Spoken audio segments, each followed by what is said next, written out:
मुंबईच्या शिवाजी पार्कमध्ये मनसेच्या वतीनं मराठी भाषा गौरव दिनानिमित्त पुस्तक प्रदर्शनाचं आयोजन। या कार्यक्रमात राज ठाकरे त्यांच्या आवडीची कविता वाचन करणार।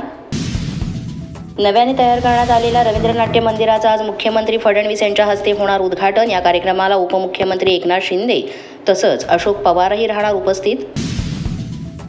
विद्याचं माहेरघर हादरलं, पुण्यातील स्वारगेट बस स्थानकात 26 वर्ष तरुणीवर बलात्कार। स्वारगेट बलात्कार प्रकरणातील आरोपी दत्तात्रय गाडे फरार, पोलिसांकडून आरोपी दत्तात्रयाच्या भावाची चौकशी सुरू। दत्तात्रय गाडे सराईत गुन्हेगार असून त्याच्यावर याआधी अनेक गुन्हे दाखल। बलात्कारानंतर आरोपीची तरुणीला जीवे मारण्याची धमकी, आरोपीच्या धमकीला घाबरून तरुणी गप्प राहिली। घरी जाताना मात्र तिनं घरच्यांना या घटनेची दिली माहिती।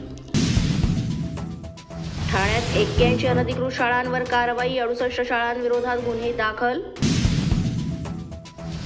मुंबई, पालघर, रत्नागिरीत उष्णतेची लाट, मुंबईत तापमान 38.7 अंश सेल्सिअस पर्यंत पोहोचलं।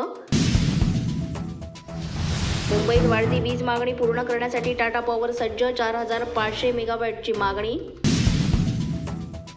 पंढरपूरच्या विठुरायाच्या मंदिराचा लाकडी दरवाजा चांदीनं मढवला, 30 लाखांची चांदी अर्पण।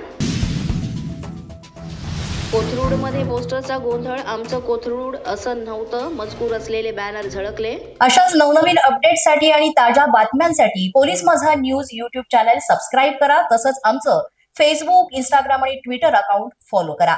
अधिक माहितीसाठी आमच्या www.polismazanews.com या वेबसाईटला भेट द्या।